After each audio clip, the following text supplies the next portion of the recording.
Okay, guys, welcome. Glad to have you all on board tonight. I can see there's a couple of people who have joined already. That's fantastic. I'm just doing a little bit of admin here before we start. Hopefully we're getting all the comments up and the people are signing in. I'm just sharing it to a couple of the other pages. Hopefully through to Breed and to some of the other pages that I am part of. So yeah, so if you guys can drop me a comment just to say hi, let's see who's visiting, and let me know whether the sound is great, or if I have to do something for the sound. So who's ever out there, drop a comment, and let's see if it's going to come through.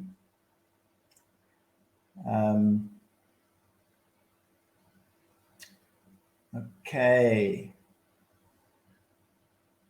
it's strange. I've just got Facebook user. Hey, greetings from Munich. Awesome, man. Nice to have you on board. I'm sorry I can't see your name because it's I don't know why it's coming up here as just Facebook user. So that's a bit of a little bit of a problem, but I will continually monitor the comments and ask the questions that may come up from tonight. So yeah, I hope all the people are safe around the world. Hi Kenlin, nice to see you. Yeah, I hope everybody's safe and is having a really good start to the 2022. I know the last 2 years have been quite a turmoil of the roller coaster riding for all businesses, and none unlike the photography business. But anyway, be that as it may. Tom Ludwig, awesome, man. Nice to have you on board. Who is here? I can hear you loud and clear. Macavit Motsepe. Okay, I hope I pronounced your name right. That's great. So the sound is working. Just going to give about another couple of minutes for some of the other people to join, obviously around South Africa and obviously also around the world. So it's going to be great. Hi, Sharon. Hey, Peter. Yeah, I always look better on the bigger screen. So it's great. It's great. I'm going to take this banner off. Just so that we can hide that. Peter Peters, hi man, thanks mate. Look forward to having some of the questions come through. Hope it's going to be a little bit inspirational for you. Yeah, let's just bide some time. Just doing some sharing of posts. So if we can just. Sabello, awesome man, welcome from Durban. Awesome man, Jess. That's I used to live in Durban many years ago for about 4 years. Loved it there. I'm keen to come back. One of our ambassadors, Lauren, is in Durban, and we've got this this challenge the two of us are wanting to get involved in. So hopefully next time I'm in Durban we can get that together. So yeah, looking forward to that. So welcome from Durban. Wow. Okay. Some of these guys, I'm sorry I can't mention your name because it's coming up on the comments as just Facebook user. So apologies for that. Clementine, thank you, man. Hope it's going to be inspirational for you. We've got a couple of people think. So what I'm going to do is I'm just going to kick off. And just let me tell you a little bit about what we're going to be doing tonight. So I'm going to be talking about light.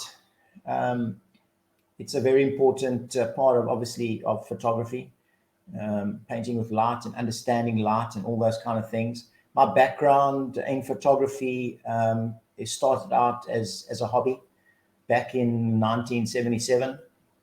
And yeah, I've had my journey has been long and up and down, and it started out as a hobby. I'm a street photographer, so I love walking in the streets and taking photos. Um, and then I was fortunate enough, like 12 years ago, to turn professional. And yeah, so this is a little bit about what I've learned over the years of my photography, and how important light has become in creating the scenes or the images or the moods that I want to create with my photography. Most of the stuff you're going to see tonight, well, basically all the stuff you're going to see tonight are stuff that I've shot in my studio. So it's a lot of model work and a lot of portfolio work stuff. It just shows off the lighting techniques are, excuse me, a whole lot better than trying to show you some other stuff. So hopefully that'll show you exactly where we're going to go. I'm going to challenge you a little bit tonight, hopefully, especially about light and you as photographers, and what's kind of holding you back, or what do you think is holding you back. I've done a number of talks and workshops around the country. I'm always there. I'm asking the folks, what is stopping them from moving forward, and I'm going to share some of those answers with you tonight, and hopefully they ring true with you, and hopefully by the end of this talk, you'll start challenging yourself a little bit more. So let's try and get into this. I'm going to decide whether I'm going to have my talking head in the way. So I'm going to think maybe I'm not. So I'm just going to give you the full screen. I've got the option of me talking in the corner, but let's not go there. The talk is not about what you can see of me, but hopefully some of the images that I'm going to show you. So let's look at my first slide, which says change begins at the end of your comfort zone. And that is a incredibly true statement. If you are not pushing yourself every day as a photographer, it doesn't matter whether you are a professional photographer and you're earning your living from it, or you're a hobbyist. You should be pushing yourself to become a better photographer every day. And that is, change in your work and how you do your work is comes at the end of your comfort zone. So if you're sitting back and you're just kind of content with where you are, that's always been warning signs for me. Get out of your comfort zone, bud, and start learning something, start getting a little bit cleverer and doing some other stuff. So let's have a look. So I've often asked people, what stops a photographer becoming a great photographer? And I always get a lot of answers from this, and some of them are very interesting. Some of them are, are true, and some of them sound to me like excuses sometimes. So I'm going to go through some of them with you, and we can have a short chat about them. So the first one is, why is this not working?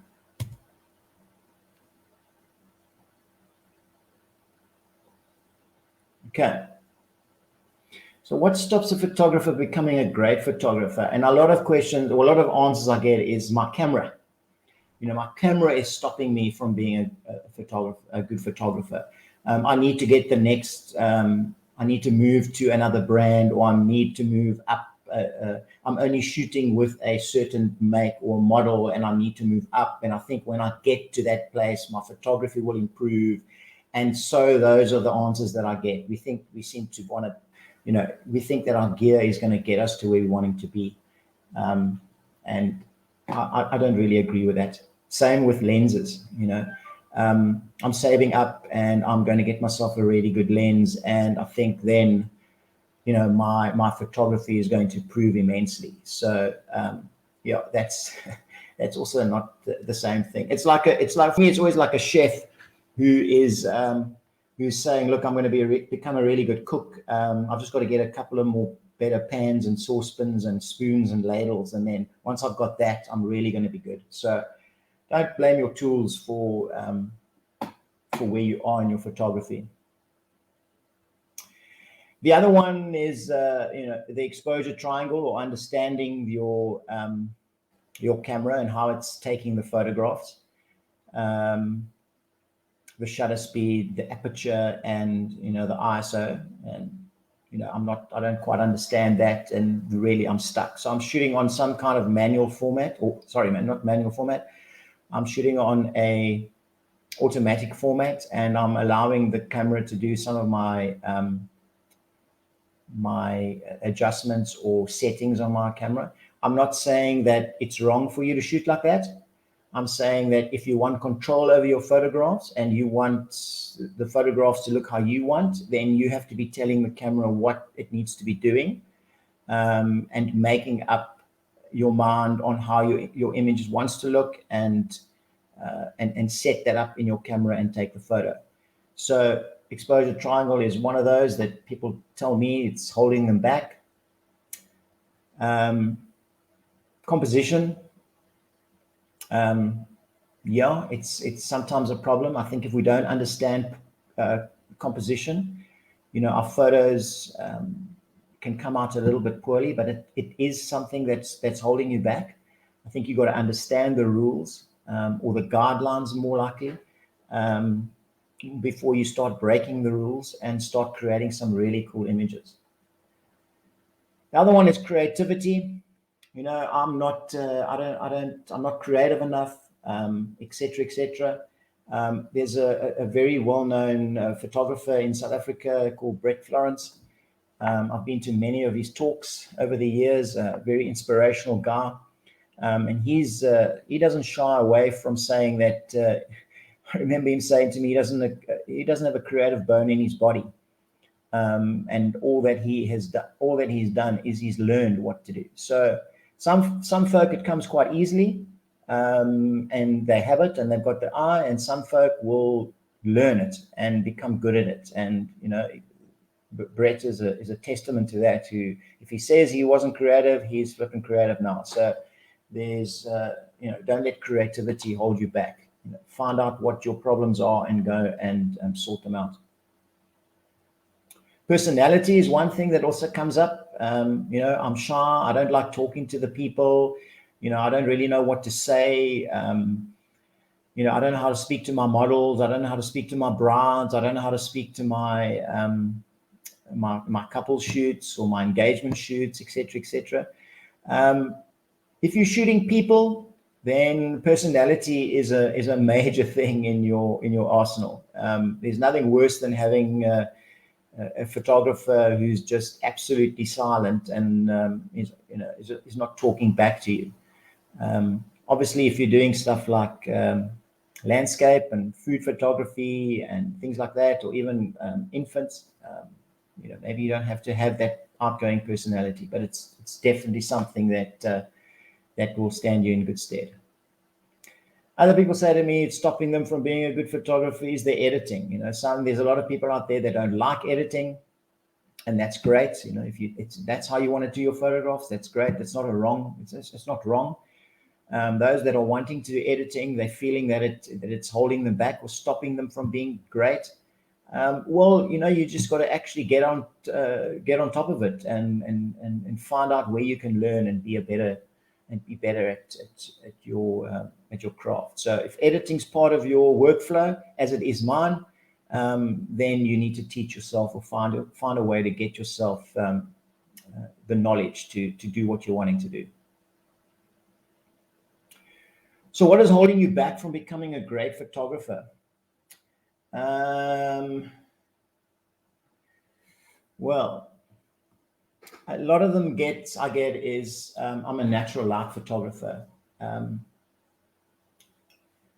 So for me is, so everybody I think is a natural light photographer, and I hope I'm not standing on anybody's toes, but this is just my feeling and what I feel about it. You're a natural light photographer. For me, sometimes it says, and it's not to everybody, is that I'm a natural light photographer because I don't really understand how to work with strobes or artificial light. So I'm a that photographer. So if you want to become a great photographer or you want to better your work, you need to understand how light works, and not only sunlight. You need to understand how your strobes work, how your flashes work, how artificial light works, LED light. You need to understand that. I started out as a photographer. I never had any light. The only light that I had was sunlight. And I used that, and I learned how to work with sunlight, where it was, what time of day, if I could shoot at 12 o'clock in the afternoon, what, all those things, where was light going to tell my story. So my conversion when I moved into using strobes was quite easy, because I knew whether I wanted the light. And when you use natural light, you have to wait for that time, for that sun to be in that place for you to get that light. Whereas when you're using strobes, or the weather conditions outside just don't allow you to do that, you need to bring in your own light. So I quickly learned that, and I think it's a massive feather in your cap. You know, if you step out of your comfort zone and start learning how to use a simple flash in your photography, you'll see how a long way it will go in getting you there. This is a great one that I always hear. I'm just waiting to save up for and then there's always something underneath there. So there's either a camera or a lens or whatever it might be. You know, once I've got that, then I'm going to be a good photographer, or then I'm going to go to the next level. I'm saying, you know, there's a big story out there where it says, you know, gear doesn't matter. And I want to say that I agree with that gear doesn't matter, because people often stop moving forward because of their gear. So they will make an excuse for not taking a photograph because they don't have that camera or they don't have that lens. And I think you need to not say that to yourself, and actually go, whatever camera that you have and whatever lens that you have, or any gear that you have, or whatever light that you have, you need to go and learn how to use that. Because when the day comes that you do purchase your new camera or your new lens or your new flash or your new strobe, you're not starting from scratch. So the adage is gear doesn't matter. But at the end of the day, gear matters. Okay. So, you know, if there's a certain look that you're trying to get out of a photograph or an image, you know, there's certain lenses that will never, ever get you that look. So if that's the look that you're going for, then you need to strive to get to that gear. So it's a double-edged sword. My scenario is use the gear that you have, because when you start getting good, you start buying the gear that you need, and your photography just moves to the next level. This is a big one. For me as an educator, it's something that I'm always, it bewilders me so much. You know, I've spent a fair amount of my cash, you know, learning and paying people to teach me stuff, because I think it's very important. But we're not prepared to invest in yourself. We quite quickly and happily go out to our camera shop or wherever we're going to go, and we'll buy ourselves a 20,000 Rand lens or a 50,000 Rand camera. And it's nice because we can actually show somebody, you know, look what I bought for 25,000 Rand, or look what I bought for 10,000 Rand, or look at my new camera, I spent 45,000 Rand on it. And it's something that's tangible, and you can look at it and you can see it in your bag and you get excited. And I understand that everybody loves new things. But it's very difficult for some of us to invest in ourselves. You know, it's very hard to spend 10,000 Rand on making yourself a better photographer, or 3,000 Rand, or a couple of $1,000, or a couple of $100 to make yourself a better photographer, to understand the gear that you have, and how you can actually get better with the stuff that you've already got in your bag.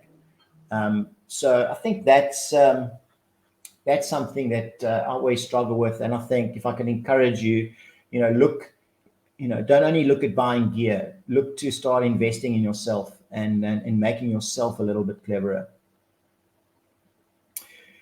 The other one is not understanding the limitations of your camera, your lenses, and yourself. And what I mean by that is, Your camera has a limitation, your lenses have limitations, and you as a photographer have limitations. If you work within those limitations, you generally have really good photographs. If you start working outside any one of those three, your photography starts to take a dip. So you push your camera out of its limitation, your photography becomes bad, or it gets a bit dodgy. Your lenses, if you're pushing your lenses past their capability, you'll get bad photographs.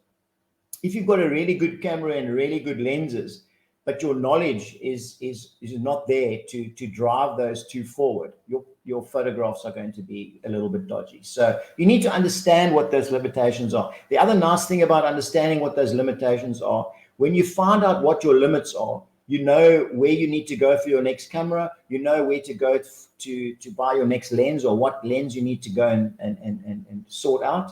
And then you also understand where you are falling short from a knowledge base. So it's always nice to know that. Following the herd. Okay, this is also one. Everybody wants to shoot the same thing. You know, we look on Instagram or Facebook or whatever, and we just follow, you know, how somebody else is shooting, and we don't really shoot for ourselves. We don't really shoot what we like. In fact, a lot of us shoot for likes. So we're shooting that other people will like our photo, and the more people that like our photo, the better we feel. And it doesn't work like that, man. It's, you know, people look at your work and they like your work, and then they will come and, you know, they will employ you to come and do photos for them, because of your unique style. So everybody's looking for a style that you have. So try not to follow the herd. Try and set yourself up and start shooting more for yourself and what you like, and then you'll get followers and clients that are going to want to have photographs like you've done. Lastly, I think is passion. You know, for me, passion has driven me to where I am today. It's something I get up every day, and, you know, I love what I do. I spend hours teaching myself stuff, experimenting in my studio, experimenting on locations, and trying to figure out how else I can use my lights, or what else I can use the lenses for, and can I shoot it like this, and can I shoot it like that? And that's been an ongoing thing. It's almost on a weekly basis that I'm doing something, either sitting in front of the computer, learning a new skill, learning a new editing skill, watching some of my mentors or some people that I follow and looking at their work. And then the other days I'm sitting in the studio actually doing some physical stuff, trying to put what's in my mind onto my camera. So I think that's that. So I'm going to ask you something. So before, many years ago, somebody said to me, asked me a question, which I thought was a bit weird at the time, and I didn't really quite understand what he was saying. But it was only later on that it became very evident to me, you know, how radical this question was and how important it was. And when I started out, it wasn't really something that I thought that was that important. But the question was, he said to me, "Can you see light?" I thought, geez, okay, it's a bit weird. Of course, everybody can see light. I mean, it was a strange question for me. I didn't quite understand what he meant. And anyway, we parted ways, and I never saw him again. And much later on on my journey, I woke up one day and realized what it means to see light.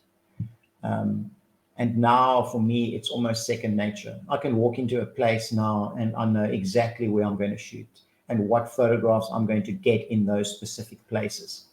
So my creativity brain is walking into an area that I've never been in before, and I can scan that location, and I know within 5 minutes where I'm going to shoot and where the light is going to be and what the quality of that light is going to be and what kind of photos I can get in those different locations or different places that I've found light.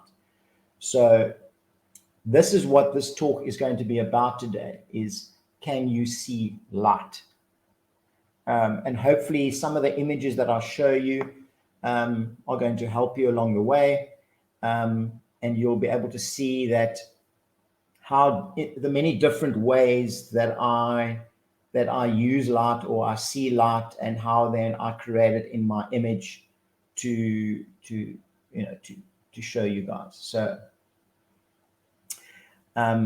let's get on with this, man, because it's going to drag on a bit, I think, maybe. So I mean, talking a lot of it. So this is something I get a lot. You know, I'm a Godox ambassador, so I shoot with Godox lights.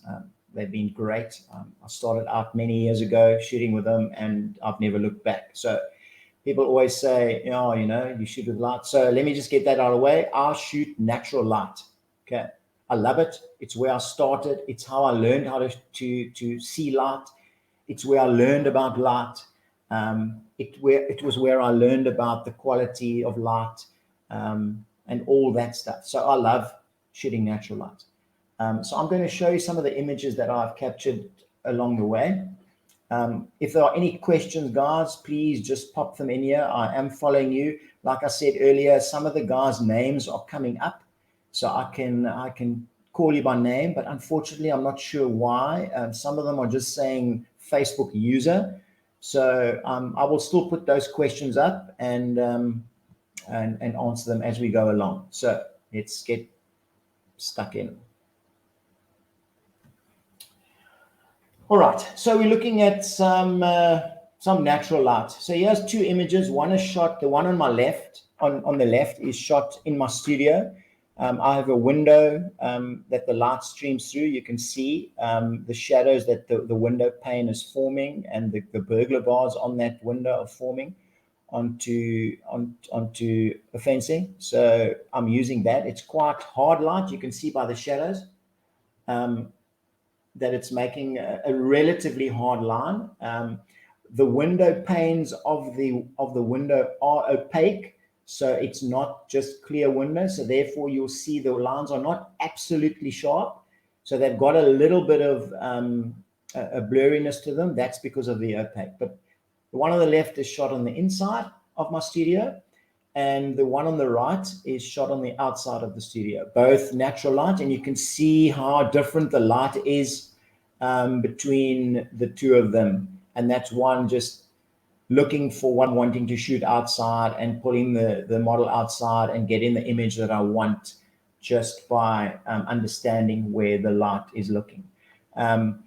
If I can just say that if I'd shot a fence there with the light from the outside, I would not have gotten the kind of image that I got from him, because the hard light is creating all these shadows and lights of his physique. So when you've got soft light, you're not getting that kind of image.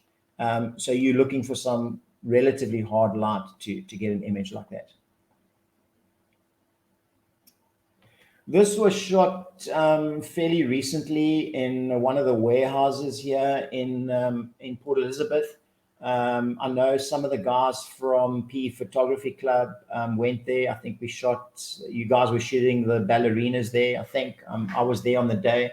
I was invited by the club to come and have a look and see and check it out. And when I walked in there, I saw, yeah, this is a great place to shoot. So I quickly made a booking and went to go and shoot. So this is one of the photographs that I got.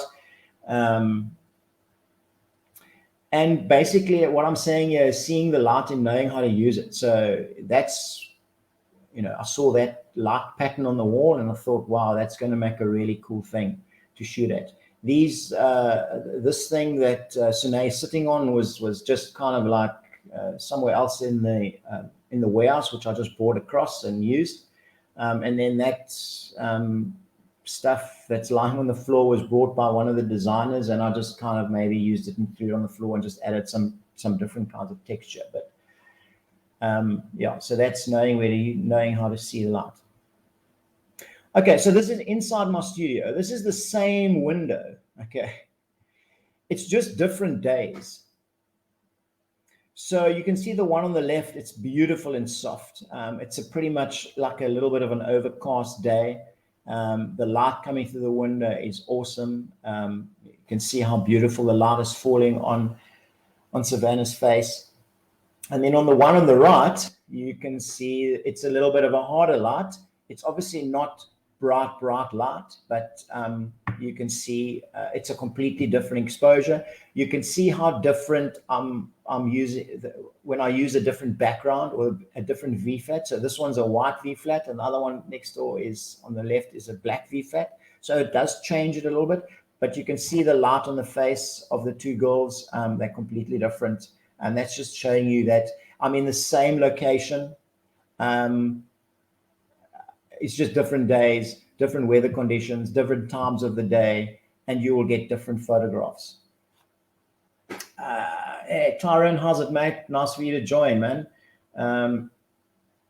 Brunette Jacobs. Thanks, man. Thanks for joining in. Okay, so that same window. Okay, so this was also a shoot I did. So this is also natural light. So the one on the right is inside my studio, and I'm using the light coming through the door of my studio to shoot that photograph. And you can see how different the light fall is on the two girls. It's beautiful light that's coming through there, and there's just enough shadow, and there's just enough angle on that light to give the definition and enough contrast. I took the same two girls and we went outside.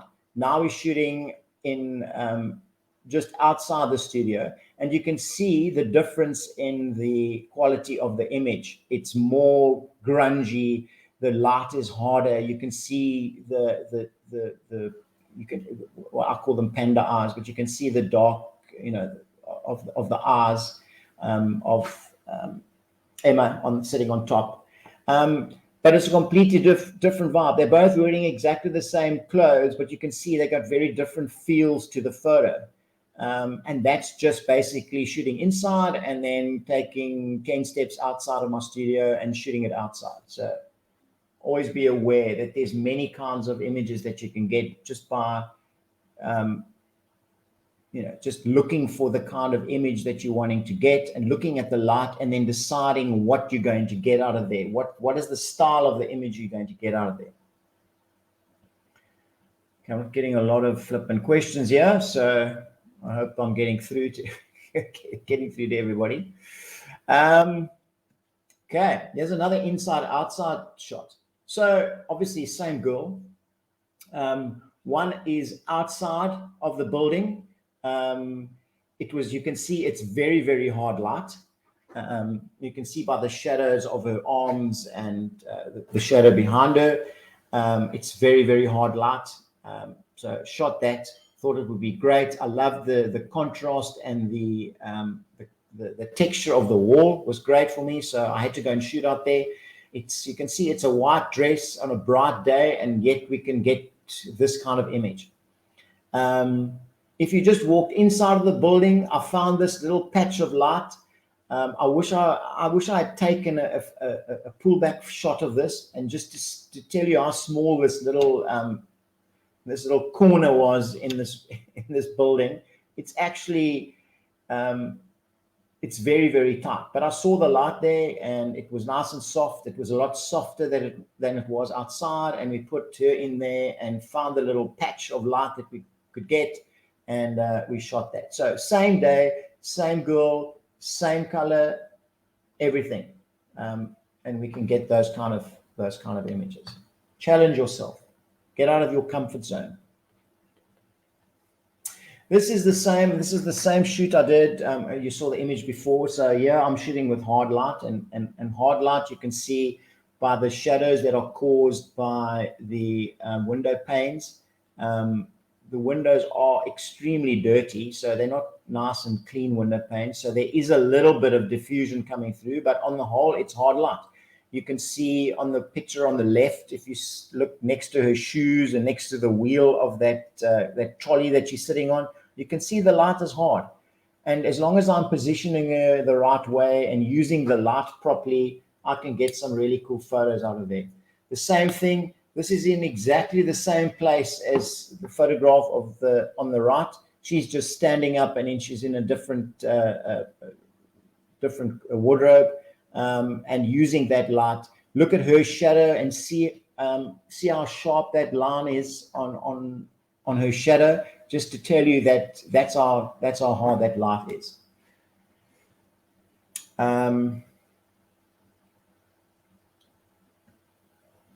So here's a question, that's cool. So Martin Ashworth, shooting natural light, how much do you shape the light, reflectors, etc.? Mate, not a lot. I would say, I can't say to you that I don't use reflectors, because I do. But on the whole, I would say maybe 80% or 85% of the time, I'm not using reflectors. I will be, let's put it this way. So sometimes I'm using reflectors or reflections off the cement, or I'm using reflected light off buildings, or I'm using a reflected light sometimes off a car that's throwing light back. So I'm always looking at places on where I can position, and while the light is falling onto that car and it's giving a light back, and I'll use that reflection of that light, of that car in my photograph. Obviously the cars are going to be in the photograph, but the light coming off that car. Even you get reflections of tar road, you get reflections of cement, you get reflections of a lot of things. And if you understand that, how you're getting those reflections, you're going to be able to get some really cool photos. Even in this photo, these two photos that I'm showing you here, there's light that is being reflected off this wall and back onto Ariel. So use that. You need to understand the core, what's happening with light. It's not just coming in one way, it's reflecting off a lot of things. And yes, you know, I'm not going to say to you don't use your reflector, because a reflector is a lifesaver when you need it. But also, if you understand where the light's coming from, you are going to be able to use other things to reflect. Listen, man, I've even used my white t-shirt to reflect light where I want it to go. So, you know, do what you have to do, and you will get to experiment. So I've got Tyrone here. Hey, man, cool, bro. Nice to see you. Looking forward to seeing you in Joburg when I'm next up there. So what f-stop did you use on these images, Craig? Brother, I'm at around, I'm not a very technical photographer, so I'm at around like, I'm assuming about 5.6 or 7.1, somewhere around there. I think the one on the left, I think it might be even f8. It is quite a bright day, so I'm shooting at f8 there. So I like to have you know, a lot of the detail. I thought the detail in the wall was quite great. It added to my photograph, so it's not like I wanted to blur it out. If I wanted to blur it out, I would have shot it at a much wider aperture and maybe moved her away from the wall a little bit. But you know, the texture, the patterns on the wall, the colors on the wall, I think added to my photos. So I want that in. So I will choose an f-stop that is going to give me what I'm wanting there. I'm not that guy that sticks to only 1.8 or only 1.4 or only 2.8 or anything. I shoot whatever. It doesn't matter to me. It depends on what I'm wanting to get, what I want out of the photograph, what I want in the photograph, what I'm trying to shoot, and I will go right up to f13 sometimes if I'm shooting something and I need to be there. So I'm not scared to shoot at apertures. You know, I've got those low aperture lenses. I've got an 85 1.4. I've got 2.8 lenses. I don't always shoot at 2.8. I'm shooting at 3.5. I shoot at f4 sometimes. I'm shooting at f8. I'm not stuck and only shoot there. Guys, I'm not saying that any other way to shoot is wrong. I know there's lots of guys that just like to shoot at 2.8 or 1.4, and that's great. I mean, they're getting the images that they want. I'm just talking to you about my own personal experiences here. You know, my way is not the only way. So, but thanks, Tyron. Yeah, hope that answered your question. Let's have a look what else we got here. And okay, so the one on the right is that same window of mine again. So I'm using window light coming through there. You can see it's quite diffused off that out of that window because it's opaque. And then the one on the left is door light, and door light for me is just magnificent, man. It's like it must be one of the best lights ever. So I use it a lot. I try and use it a lot. I'm always trying to find a door where I can put the model in and I can get light coming through. You can see light is not, the one on the left, the light is not directly shining in there. It's bouncing off something else outside that door. So so this wasn't shot at my studio. It was shot at Tiago's studio and his little office area. And there was a little bit of light that was reflecting in, and I shot that there, and I really loved it. So what I'm trying to say is you've got to be on the lookout for light sources and where you can put, and where's the light bouncing, and where's it coming in, and where can you find soft light and all that kind of stuff. It's something that you got to learn and take advantage of. Okay, so this was an impromptu little shoot. I was shooting Laura here, and we were moving stuff around because we was getting ready to shoot a next set of photos. And while I was moving around, I saw this like light spill just smash onto the floor. Okay, here's a cool photo. You know, lie down over there, let me take you a photo. And we got maybe 5 or 6 really cool photos in this section. So always be on the lookout for stuff. You know, light is going to pop up all over the place. You need to be aware of it and understand it and be able to make a photo of it and put the person in the right place to get what you want. Yeah. So yeah, I said, Emma, nice to see you, man. Yeah, those heels, but if you come to my studio, I've got about, I don't know, about 6 pairs of these shoes that we use. So yeah, they are quite hectic. Let's move on.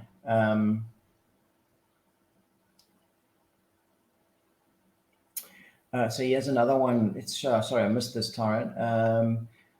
Yeah, I love the detail in the images, soft but have so much texture. Yeah, so it's what I was wanting. You know, the texture on those walls, mate, were what was dragging me there to shoot there. So you got to figure out a way how you can add that texture into your photograph and have a good image of the model, and you can combine it. And if you understand what your camera can do, you can do the photo. Let's move on here. What's next? Okay. So this is in my studio as well. So this I shot from outside, shooting into the studio. So you can see those are the bars or the burglar bars on my studio. Shot through there. I thought it gave a really cool image. Told a really nice story. I think the look that Kirsten's got is awesome, and you know, it just set the scene, and we could quickly pull the the telephone, and kind of made it into a nice photo shoot, a nice photo. But what I'm trying to say is different day. The sun is in a completely different place, so it's not streaming into the window. So I'm getting nice soft light coming through there, which is flipping great. So when I see it, I'm going to shoot it like that. And I get this beautiful, beautiful soft light, which gives a nice moody, you know, a moody feel to the photo. Let's have a look else what we got here. Okay. So let's look at the one on the right. So that's from the window. So this is an early morning shoot. I've now opened the windows. So they're those pivot windows that you get at schools. So it's pivot windows. I've opened them, and you can see now that they make quite hard shadows on my V flat at the back. And then use that to create a different vibe. So you've got the shadows, you've got the patterns of the shadows behind, you've got the shadows going over her. And she's creating shadows with her arm, and for me, if you know me, I love my shadows. So I'm always looking to there, and I'm not scared of shadows. I'm not scared of shadows falling in front of or in front of the face or something like that. For me, it's what I shoot. It's how I see. It's something that I learned when I was in the street.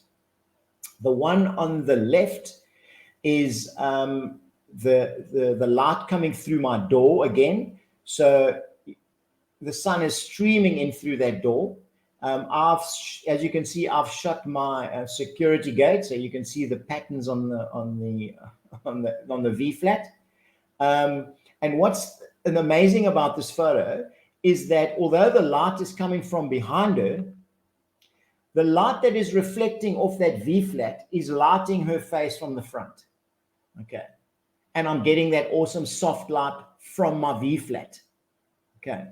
So that's how I'm lighting that photo. I'm using the source of the sun coming through the door that's hitting her on her back, and then I'm using the reflected sun of my V flat to bounce back into her face.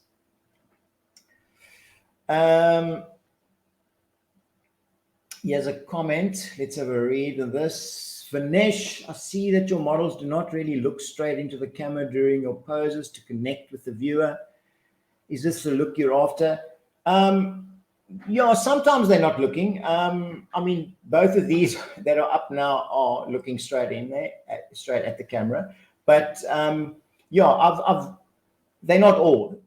Sometimes to not look at the camera is to convey a different mood that you're wanting to use. So sometimes if a girl is looking down or looking away or looking out somewhere, it's conveying a different kind of story with that image. So there will be a mixture of the images. So if you look at this photograph on the right, with I forgot her name now. She's anyway, you'll see that some of the rest of the images in the set, she's not always looking at the camera. So she's looking out the window, or she's looking to the side, or she's looking down onto the floor. She's just giving me a different vibe or different feel, but I'm using that same light, and she's creating a different mood by what she is doing with her eyes. But yeah, I love the eye contact. For me, eyes are always the things that are telling stories for me, and are always the you know, everything else for me is just prop. You know, anything below the eyes is a prop. So even when the eyes are looking away, they're also telling a story. So I hope that answers your question. Yeah, Tyron, it is. I love it. Eh? Yeah. Okay, so we've got Emmy again. Must host a workshop on shooting harsh lights. My biggest struggle. Yeah, bro. Listen, man. I love it. Eh? So, I was shooting today, and I was shooting in hard light. We started in the studio, and I just can't stay away. So I just get such radical photos when the light is like it is. So yeah, I'm happy. I'd love to come up there, and but next time I come, we'll set something up. Okay, let's see what else we got. Okay, so this is the same shoot. Yes, I'm going to get killed if I can't remember this girl's name. So what I've done here, so this is window light. So it's the window in my studio, but what I've got on the window now is net curtains. So there's those fine net curtains. So I've now closed those net curtains. So it's given me an even softer diffusion, which giving me this kind of image. Okay. So here again, Vinesh, she's not looking at me, and she's not making eye contact with me, but the eyes being closed is telling a story again for what this photograph is. Okay, so you must remember I've got another maybe 6 or 7 photographs that are in this set that she is looking at me, but this is just another way of conveying a story or a message or a mood or a feeling. So that's how I get to that. Let's have a look here. We've got another question. Det Ferreira, hi there. Do you get it right in camera? Do you underexpose, harsh light, fix in post? Okay, good question. So a long time ago, I realized that what my eye sees, or what my eye is able to see, and what my camera is able to see is very different. Okay. My eyes are, and everybody's eyes are far superior to any sensor that you can find in your camera. If we just look at the kind of dynamic range that's available to our eyes and the kind of dynamic range that's available on our cameras, it's massive. So I get it right in the camera because let me explain it. I get it right in the camera for me because I know that if I, for example, let's have a look at this photo. If I'm going to get her face exposed correctly to the way that I want it, then I'm going to expose for that. And what's going to happen is her black shirt is not going to be exposed properly because there's a difference in light reflection of those two things. So I will pick the face and I'll make sure that I get as close, as damn it, as I can get to what I want in the camera with her face. And I don't worry about the top. Because the top, if I need to figure out the top in post, I'm going to get the detail out of the top, if that makes sense to you. So I'm always focusing on what the thing is the most important to me. And that is what I expose correctly when I'm shooting, especially when you're shooting in natural light like this. So the most important thing for me is to expose the thing that I want. So for me, it will be your face. I'm looking for that exposure, and anything else I'm going to fix and I'm going to bring out in post. But let me add to that. You can't take a bad photograph and make it a great photograph in post. But you can make a great photograph, a brilliant photograph in post. So if that makes sense to you, I hope that does make sense. So if it's not, ask the question again, and I'll endeavor to answer it. Here's a cool photo. Cool question. Tyron, you may ask, focusing camera, is it single focus point? Yes, it's always single point. I want to put that little square on the thing that I want in focus, so I will use that. I don't use that multi or the, we've got all those hundreds of little points that are flashing around. I use single point. I use it because that's how I started to shoot, and that's it. When I started with analog photos or film cameras, they didn't have that. They just had a thing in the middle, and you had to focus on that in the middle. That's where your focus thing was. So that's what I do. It's not wrong to use any other focus method if it works for you.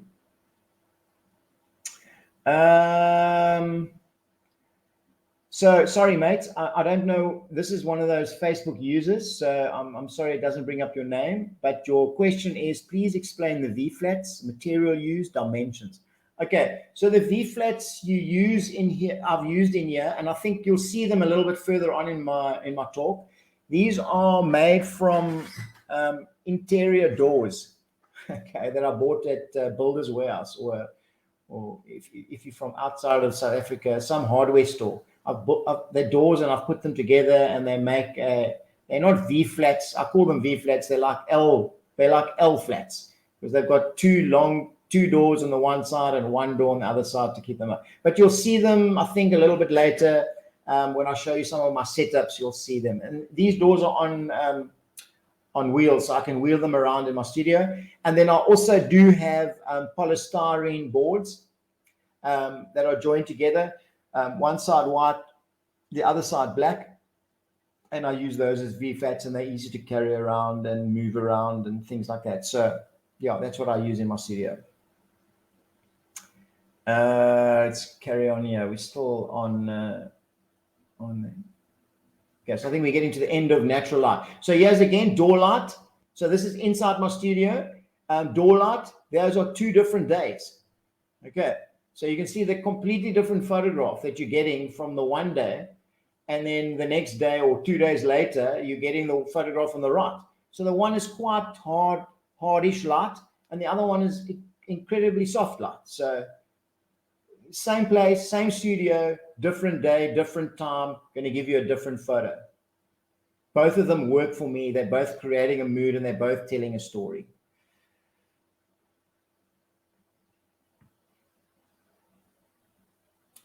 Okay, so, okay, Velda, I'm not quite sure why you become Facebook user on here, but cool, man. Yeah, when you're next in my studio, pop swing past, and I'll show you what they made of and how I made them.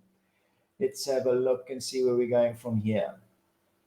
Okay, so this is now outside the studio. So the photograph on the right is on the beach. It's a beautiful, beautiful, sunny, harsh, sunny day. If you just look at the shadows cast by the arm on the rocks, you can see how hard that shadow line is. So it's bright, bright, bright. You often get the girls' eyes watering because it's so bright. And then the one on the left is completely overcast. So you completely different. It's the same beach, guys. Okay, so these two are shot on different days. It's the same beach, and I'm getting different vibes and different moods and different stories and everything just because of the light. Okay, just because you can shoot different kinds of things in different kinds of light. Okay, so again, yeah, we're at the beach, same day, using the light or standing in a different place, and positioning myself as the photographer in different places to capture different things. So the one on the left, let's start there for now. So the one on the left, you can have a look and see the sun is directly behind me. So it's directly shining onto the model. We've got sunglasses on because it's so flippin' bright and she couldn't keep her eyes open. You can see the lines on her body and on her leg that are made by her jacket and her arm, and how hectic those lines are. I'm getting that photo. It's not HSS. There's no lights being used here. The other one is the same day. I'm just positioned myself in a different place. So I've moved myself off to the left. The sun is still coming in from that one angle, and I've placed it, and I've now created more drama. I've created more shadows on her body. I've created more contrast on her body, and I create that different story. Same day, same sun, same everything. Just being able to understand how the light is going to fall and how I'm going to capture that image on that day, because you can't capture all the images in the same place. It just doesn't work. Okay, again, outside. One on the left, overcast beach day. Okay, beautiful light, soft light, everything is beautiful. Light is just falling and draping over the model. So it's unbelievable, the light. It's not the greatest day to shoot a beach shoot. I think there's a lot of people that have gone out there and say, okay, well, it's really too overcast to shoot this. Well, it's not really. You can really get some really cool photos. The one on the right again is power sun. Okay, it's flipping belting down there. There's not even a cloud in the sky, and I'm getting this, and I've contoured. You see how I've used the light to contour and use the shadows to create the contours in the body. The hair over the face as well is also protecting the harshness of the light that the girl is looking into. So understand what you're doing, understand how to work with that light. You're going to get some really, really cool photos. Again, we've got the same thing. We've got early morning, and also early morning. It's quite harsh. I mean, look at the shadows on the poles, on the pillar that she's leaning against on the photograph of the right. It's quite harsh. She's got sunglasses on again because it's harsh light, but look how golden the light is. So it's early morning. I think we're here at 5:30 or something in the morning. The sun is just coming up over the horizon. The sun is beautiful. It's warm. It's a little bit soft, but you can get images like that. The one on the right again, it's banging sun. I mean, look at the log's shadow. That sun is high up in the sky. Because that log shadow is directly below that log that she's sitting on. And we're getting images like this. Okay. So again, guys, get out that comfort zone. So also what I'm doing here is, you know, these are both, the one on the right is a beach shoot. So sometimes we shoot fashion and stuff on the beach. So we're not scared to do that. You can see it's again harsh light. And then the other one I've put on here is I've shot Molly at this pool. The water temperature was 9 degrees. And I mean, there's one thing working with professional models. I mean, you know, they know what's expected. So, you know, when you look at her, that doesn't look like 9 degrees of water, but 9 degrees temperature, but it was flipping cold. So do what you need to do. So guys, but you know, I shoot natural light, but I do like my Godox light. So we're going to go through some images here where I'm shooting with my Godox lights. So let's start with the image on the left. So the main light is my 8600 with a 7-inch reflector with no diffusion on the edge of the reflector, and I'm shooting that image. You can see the light is a little bit off camera right. It's a little bit high up and it's shooting down, so it's hard light. So you can see, guys, I'm a big fan of hard light. Even when I'm in the studio, a lot of my work in the studio is hard light. The same on the one on the right. I'm still also, it's the same setup. It's the 8600 with a 7-inch reflector. The only difference with this image on the right is that I've used my 8200 and I've put it a little bit behind the model so that I can just put some light on the hair.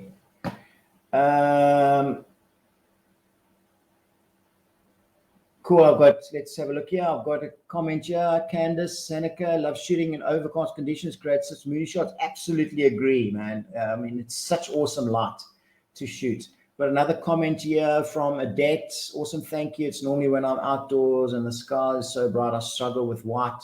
I expose for the face, the rest will be wet. Yeah, I know. It's choose your wardrobe wisely. You know, when my girls are packing their bags, there's lots of stuff in there that we can use. So yeah, you can't go out in bright sunlight with a white shirt. You're gonna struggle. Let's move along here. We've got same here. Okay, so with the main light for the one on the picture on the right. So again, it's my 8600 with a 7-inch reflector. There's no diffusion on that reflector. It's just set up and it's pointing downwards, and I'm getting that image. My V flat here is absorbing a lot of the light, getting that image. On the one on the left, my main light is the 8600 again, and I've just got a massive P120 Octa that's giving that light. So look at the shadows behind Donna. You can see it's very, very soft. So the light is a little bit off to camera left. It's very high up, and we're getting that nice soft light floating down onto Donna. This was shot with my 8300 Pro and the 80R12 reflector, which has become one of my favorite reflectors in my studio. I really, really love it. This image was the girl that was doing ballet dancing at that warehouse. We shot this in my studio, and yeah, we had some really good fun, and just how powerful that. I just wanted to show you how powerful that 8300 is. Again, for me, I love the shadows that it creates. It just gives an awesome story. And yeah, it's again one light creating this image. Here again, it's the same shoot. Both of these are from the same shoot, just doing different sets. So here we've got main light is the 8600 with a 7-inch reflector. That's the shot on the right. You can see how hard that light is. Look at the shadow that's formed on the wall. You can see how hard that shadow is. The image on the left, we've got the main light, which is again the 8600. And then I've got the P120 Octa, which is a nice big ass Octa. And we're getting nice soft light coming down from there. This one again, main light 8600 and my P120 from above. You'll see that in my little setups going forward. And then what happened was I had this sunlight coming in from the back that was shining on my backdrop. And I decided, instead of blocking it out and getting rid of it, I've decided that I was going to use the sunlight in my photograph, and I was going to light Savannah with my overhead light. So this is also one light with the 120 Octa.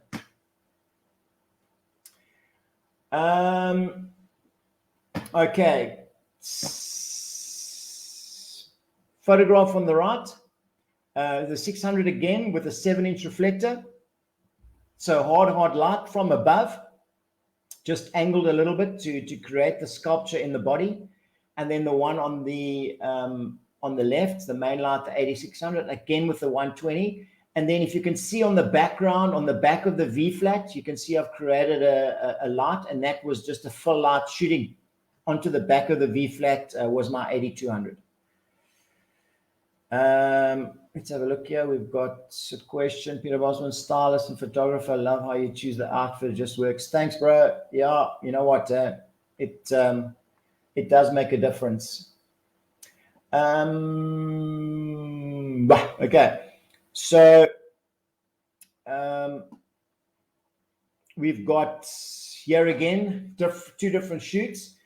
So the one on the left, my main light was my 8300 Pro and my 80R12 reflector, which is quite a big ass reflector. That's shooting it. So I'm shooting high speed sync inside here because I'm exposing for the windows, and then I'm throwing some light onto the model just to give that feel of what I'm wanting to achieve there. The one on the left, the main light, is an 8600 with the P120 Octa, and what I've done with that is I've removed all the baffles and all the diffusion panels out of that Octa on this particular photograph. So it's just a big silver Octa that's shooting light on there. And then I've used the light in the background. So there's light coming from the window that's falling on his shoulder, that's giving his shoulder some light. So I'm using that light, and then I'm throwing light from the right-hand side to illuminate him. And then I'm using the light from the window in the background to create a bit of separation.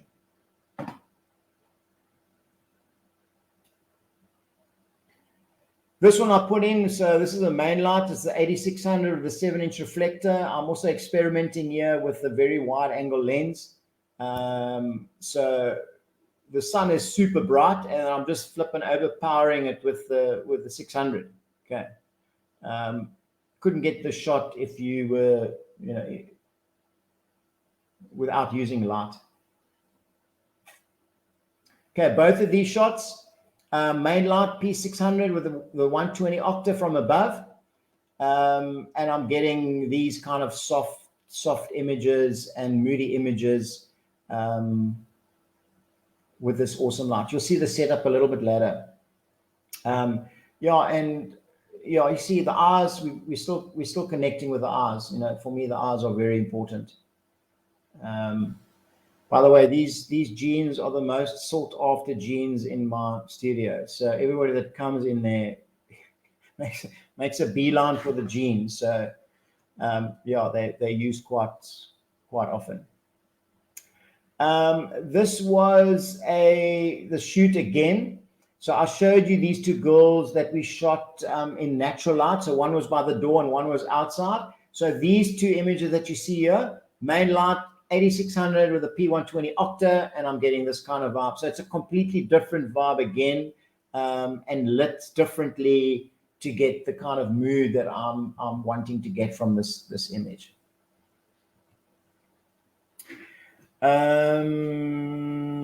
Let's have a look here. Marius Barnos, thanks, mate, for your comments. Thanks so much.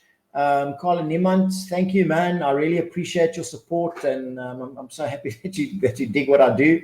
I've got, here's a comment. Let's have a look at this. Tyrone, I'm not a fan of shooting studio, but you make it look so easy and effortless. Yeah, man, it's a lot of practice, man. You know, a lot of practice, a lot of experimenting. I have lots of fun in my studio.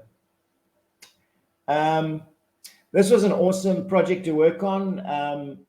This was just a photograph that I pulled out. This was a dress designer and a florist all in one. So it has beautiful floral arrangements and beautiful dresses. So this is one light. So this is my 8600 with a P120 Octa. It's just coming from the above, and I'm banging this out, one light. Yeah, so you'll notice most of these images, it's pretty much most of them are one light. Okay, so even these two. So these were shot on the same day. Yeah, same day. Different looks. So we wanted, you know, the long hair with the nice waves, and, you know, a different feel and vibe. And then so we were using these for her Z card. And then we wanted the nice, clean looking hair scraped back, you know, look for this. So same light, same day, same shoot, same light setup for both of these images. You can see in the catch lights in the eyes that they're the same photo. Okay, so here we're going. Photograph on the left. Main light is the 8600, the P120 Octa for a nice softening. I'm shooting HSS here. So high speed sync, because I'm trying to expose as well for the outside, for the light that's coming through the window, because I don't want it to be blown out. So I'm exposing for that, and then I'm throwing light onto Molly with my 600 and the 120 Octa. The photograph on the right, it's the main light is the 300 Pro, 8300 Pro with the R12 reflector. I've put the reflector outside of my studio, and I'm shooting that light through my door. So I've half closed the door, so I've made this little sliver of light that's coming through and created this image. Also, look at the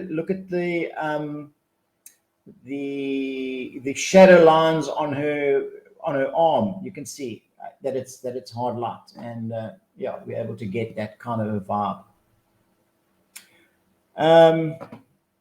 Okay, one on the left, this was one of the greatest shoots that I've done in a long time. You know, we shot with this dog, but it's one light, okay? 8600 with a P120 Octa, and the light you can see is just off to camera left. The one on the right, the main light, is the 8600 with the 7-inch reflector. I just needed a pop of light. There was just not enough light for me to shoot Laura, so I just set up a light, and I got this kind of photo. When I tried to shoot this in natural light, it just didn't work for me. So I needed a little pop of light. So, you know, set up the 600 and the 7-inch reflector, and you're getting a really cool image like that. These experimentation photographs in my studio. So this is a projector, a slide projector that I'm throwing light. And shooting that. And then this was the main one, the color photo was it was a slide that I put in there with a pattern on it, and I projected it onto the wall, and then Laura sat in front of it, and we kind of got that photo. So yeah, there's lots of fun to be had. What have we got here? Mars, one of that dog. Listen, man, we're shooting that in the middle of the city. Okay, it was on a Sunday, so it's what do you call them? A pit bull, and it came off the leash, bro. Listen, there was pandemonium there to contain that dog, because it was raring to go. So we had lots of fun, but yeah, it was a great shoot. Tyron, how far is your 120? Okay, Brad. So it varies, mate. very often most of the time, you'll see in my setups, most of the time my Octas are not pointing directly at the model. It's more often than not feathered away from it. It's hard for me to explain, but yeah, very seldom am I shooting with the Octa bang on the model. So yeah, let's take that away. Let's see what this is. Peter? But do you prefer shooting with one light, or would you choose multiple lights? Listen, my go-to is one light. If I can shoot it with one light, I'm shooting it with one light. There are the occasions where I'm wanting to add a little bit of light because I want to accentuate something else, or I'm wanting to fill in, or to shoot something on the background, or to make a different pattern on the background. I'm doing that, but I'm always starting off with one light and then adding the lights as I go along. So Andre Bardenost, which is a flippin' radical photographer in PE who understands lights like a flippin' champion. I mean, to watch him work is fantastic. He lights from the back to the front. So he puts his lights on the back and he builds his light sets from the back and moves forward. And I'm doing it the other way. I set up my main light and then I go backwards and I see what else do I want to, what is that lighting? And then what else do I need to add to that if something needs accentuating? So again, there's no right way. It's how you work. It's how Andre Bardenost works, and he has phenomenal success. I work the other way. I'm not trying to say that I'm as good as him with light, but I just work the other way. He lights from the back, I light from the front. Okay, we're getting through this. So this was a project I've just recently done for a grooming company in Germany. So these were really spectacular photos that we had to do, yeah, very crisp lighting, very on point. Had to stick to a brief quite strictly. Yeah, Emmy, one light king. Yeah, I'm not so sure about that, but yeah, I love my one light. Martin, for the harsh light photography that you shoot, do you feel that black and white is more dramatic? Mate, that's just for me as a personal thing. I love black and white. When I shot in film, I shot black and white. I find that my black and whites, I think the images are a little bit more powerful for me. Okay, I really love the way that it takes away all the clutter of color, and it just gives you the raw emotion that's left in the black and white. So even when I shoot on my camera, the screen on the back of my camera, the photograph or the image on the back of the camera is black and white. Even though I'm shooting in RAW and I bring that image back into my workflow, it comes back in color, but I'm looking at that image on the back of my camera in black and white. And I know that if I kill it on the back of my camera in black and white, that the color version of that black and white is a killer. So that's just how I shoot.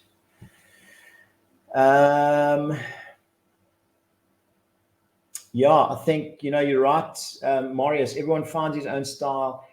It's a creative that will define you. Absolutely right, mate. Absolutely right.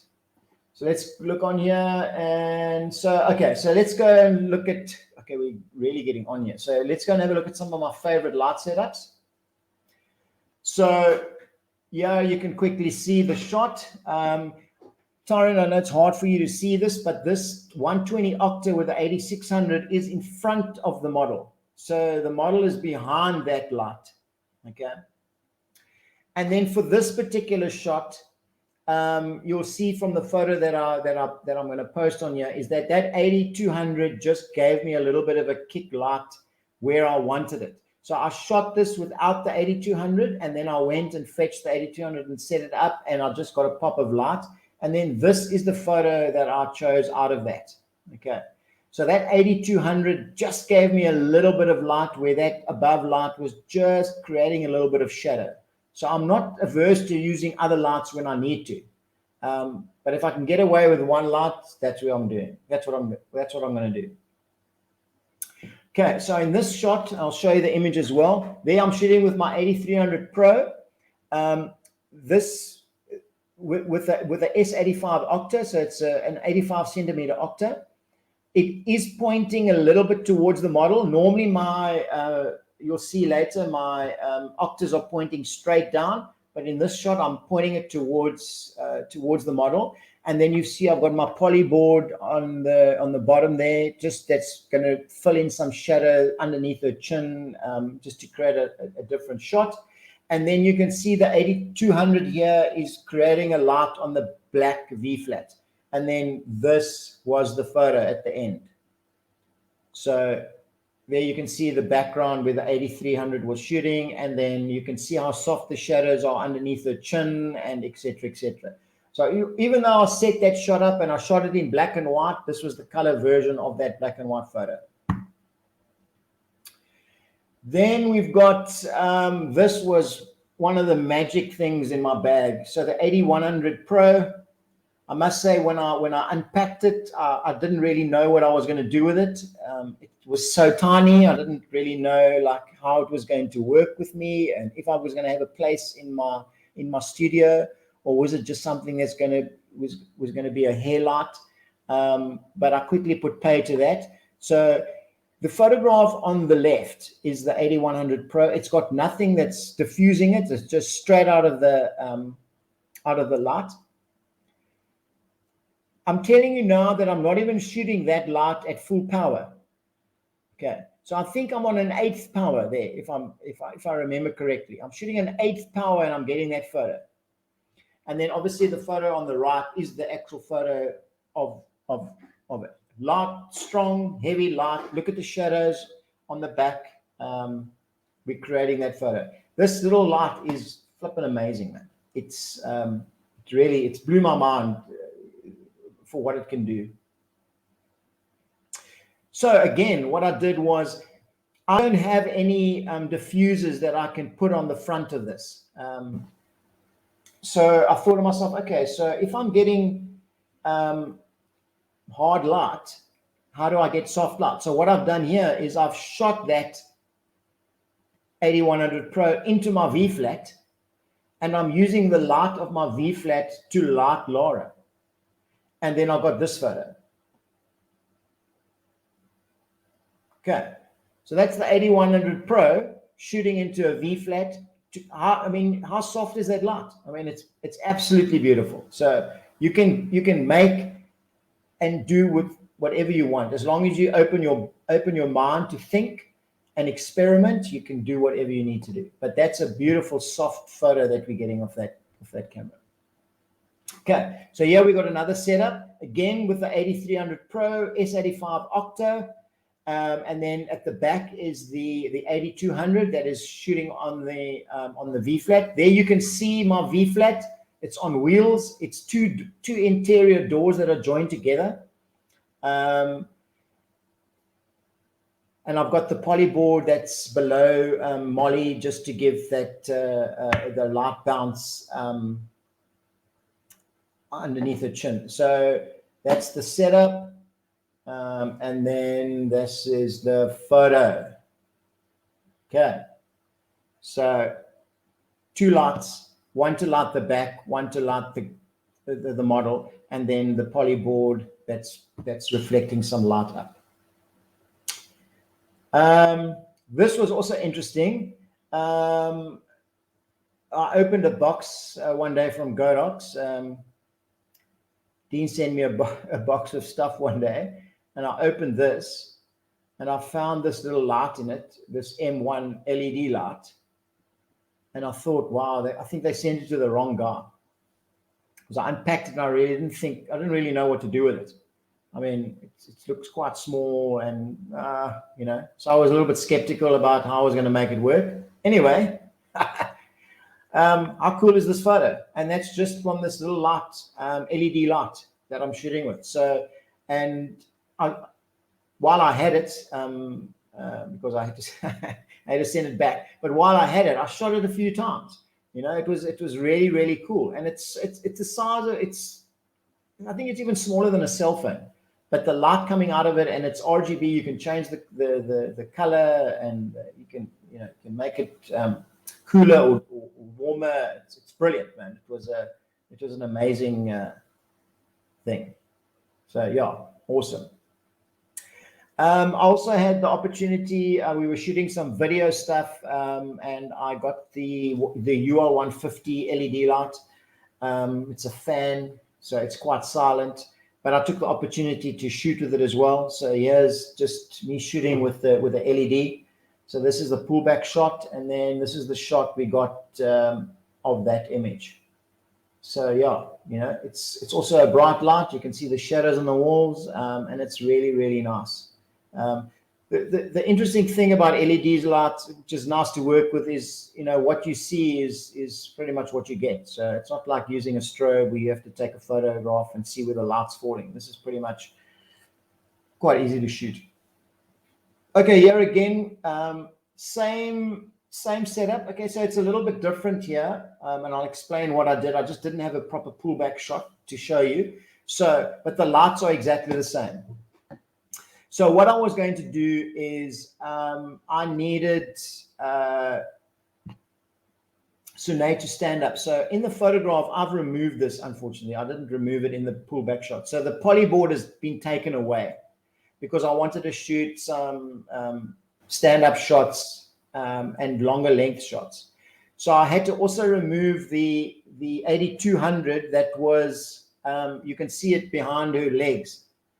In that little light stand. But for me to do that, I had to take that light away, and then I made the 8600 at the back with a 7-inch reflector. You can see that is flashing down onto the back of the board, and then I've got my 8300 Pro and the 85 Octa, and then I shot these two photos with that light setup. Okay.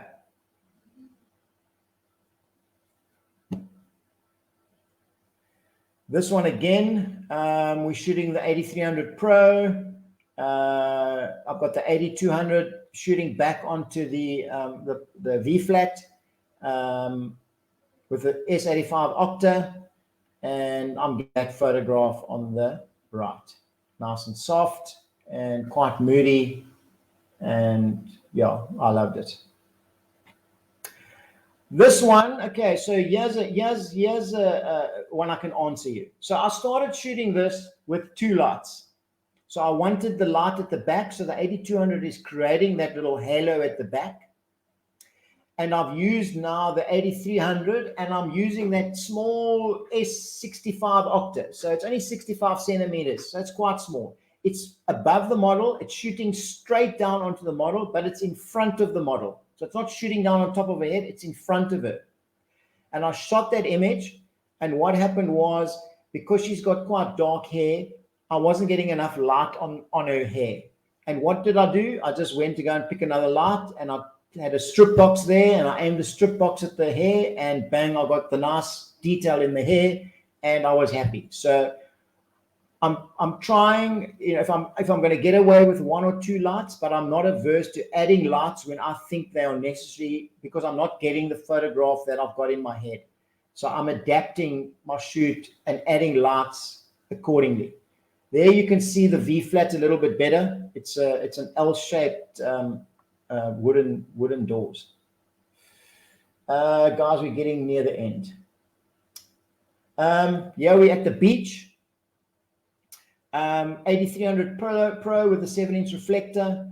I needed to pump some light into this photo. The sun is coming in from camera left, and I needed to throw some light because it just wasn't working for me. It was too dark, and I liked the pose and I liked the background, so it was easy. It was much easier for me to just turn the light on and throw some light onto it. I mean, if you look at the photograph on the right, you can't really see that there's light, that the light actually even fired, but it did. This was a very recent shoot. We planned the day. It was supposed to be a nice, beautiful, sunny day, but as it happens in PE, you can never predict the weather. So when we got there, we woke up. I mean, I fetched Lara at like 5:15 in the morning. The weather wasn't great. I said, well, let's go down and see what we can get. So this photo, I've got the 8300 Pro and the small S65 Octa. We took a chair. We decided not to take any costumes with us, so we just took a slip dress, and that's the behind the scenes photo I took. And then this was the photo that I got from there. Obviously, this is post. I brought the sky a little bit, but I was allowed to expose for the sky and then throw that light onto Lara to get that image. What obviously makes this image as well is the angle of which this image has been taken, so it's very low down on the ground and looking up, and I thought it came out quite nice. So it's also one light. This is again, so I took the S65 Octa with me, and this is the R12 reflector. You can see it's a little bit bigger. So this is me shooting Lara with the light hitting her. If you shot this without the light, she was too gray in the photo, and she kind of sort of disappeared into the rocks a little bit. So I had to shoot some light onto her, just so that I could get her to stand out and be a little bit more contrasty. And then that's the photo that I got using that 8300. Guys, you must also remember that I just want to let you know that I'm not shooting these strobes at full power, man. I mean, I think this is also at an 8th power. Okay, it's moving along. Okay, so what we also sometimes forget is I always try and tell a story in my photos. There's always something that I'm trying to tell. I don't really understand. I always need to have a story in my head to go and shoot, because it just makes it easier for me to run through my creative process if I've got some kind of story. So I'm going to show you a couple of shots. This was a photo shoot that I did with Anna. Anna is a ballerina. She was the girl that went to the warehouse for the photography group shoot. And then I approached her at that shoot and said, hey, do you want to come to the studio and shoot? And we did a couple of shots. But so this was me telling a little bit of a story about who Anna is, so an exceptional ballet dancer. So while she was getting ready, I was checking the light, but I'm also taking photographs of stuff like this, which tells, for me, is a little bit of a story about who Anna is. You can see by the use of her ballet shoes. I mean, they are, you know what I mean? You can see they're well used, and the tape around there. This is her getting ready, taping up her toes. Something that as a non-ballet person, you don't really realize what goes into, to put these point shoes on. So here she's sitting, tapping up her toes. I thought it was quite awesome. She doesn't get photos like this. She doesn't see this, and I think they're quite amazing to tell a story with the thing. And then putting on her shoes and getting ready, and she gets into her own little zone. Some nice tight cropped shots, putting on her shoes, and then again, the ballet shoes are just lying there, waiting to get put on. So yeah, and then these were a couple of the photos that we got from the day. They're very different, and it's not really it wasn't really a dancing shoot, but we played around, and you can see again, it doesn't matter who you are and what you do. When you see the jeans, they always come out. So they always come out of play. So even we've got the jeans in the ballet outfits. And then these were some of the other images that we got. We just had a lot of fun shooting this. Yeah, and it was just like getting to know each other and just shooting, and she was just planning things and doing whatever came into her mind, and yeah, we were shooting it, and it's great. I love this. It's totally out of my comfort zone. I don't really shoot dancing, so I'm not really sure how it's supposed to look, but obviously she's a professional and she knows exactly what it needs to do. So she would do the jump or do the dance or do the move and then come and have a look and see what was on the screen, and then go and make a change. And yeah, it was a lot of fun. What else have we got here? Okay, so here's some of the other photos, some of we got of the day, which are quite cool. So some natural light again. This is the light coming through the door on the right. Okay, so this is some of the kits that I've got. Well, this is the kit that I have in my studio. So starting on the top on the left, we've got the 7-inch reflector, which was my go-to reflector. It doesn't have any diffuser on it. I hardly ever put any diffuser on that. I'll maybe put a color gel on it, but I'll never diffuse it. The next one, the number 2, is my new one, is the R12, which is a much bigger a reflector, which I really love. It doesn't have a Bowens mount, so it fits onto the 300 and the 8300. It fits onto there, which is great for me. And then I've got the small Octa, the S65, which is an amazing little thing. It's so easy to carry around. I've also got the S85, which is just slightly bigger, also very easy to carry on. The P70, which is obviously great because it's a quick release and quick open. So it's very, very cool. So it's easy to carry around. So I do that. I take that on locations. The next two are the P90 and the P120. So these pretty much are constantly up in my studio. So I don't break them down. So yeah, also brilliant. They're brilliant for directional light. You can see these ones don't have the diffuser panels in them, just so that you can see, but those are the diffusers that I use in my studio. And all the shots that you've seen today, it's had one of these diffusers on there. The lights that I have, so on the top left, I've got the 8100 Pro, which is a new recruit in my studio, and has really made a name for itself. I'm very impressed with this light, I must say. As I said in the beginning, I thought maybe not. I'm not quite sure where I'm going to use it. Let me tell you, it works in my studio. Below that, I've got the 8200. I've had that for a very, very long time. I normally shoot that without the Fresnel head on, so you normally shoot it with the bare bulb. Also a brilliant light, very portable, packs in your bag easily. On the top right, I've got the 8300 Pro, which is phenomenal. It's only a 300 watt light, but I think it shoots far beyond its power range. So it's really great. And the one that's been in my my studio for the longest is the old 600 BM. I mean, it's a non-TTL, which is like, I mean, if I can say to you, this must be like 6 years old, I think. I might be mistaken. And it's power, man. I've done nothing to it. I haven't even replaced the bulb. I haven't even replaced the battery. It just works, man. And it's enough power for me to blow away any of the sun that I need to do here. And then what's on my camera is the X Pro trigger, which then controls all of these lights on their different channels, and I can sit with my camera and do whatever I need to do. Guys, so that's it, man.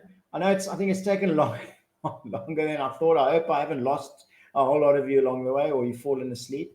I want to say thank you so much for listening to me, and I hope I've inspired you a little bit to get out of your comfort zone and start experimenting with both natural light and starting to use your light.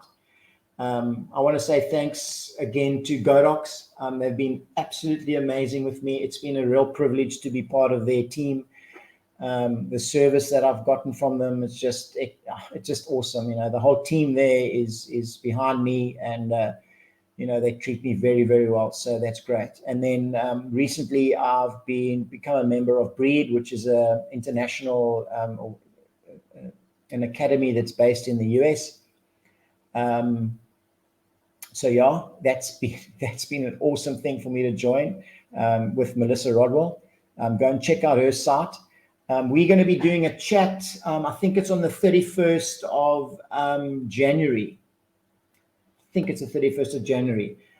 So Melissa and I are going to have a Zoom chat. It's free for everybody to join in. It's going to be through their platform, but I'm going to share it. Hopefully I'm going to share it onto my platforms, onto Create Studio.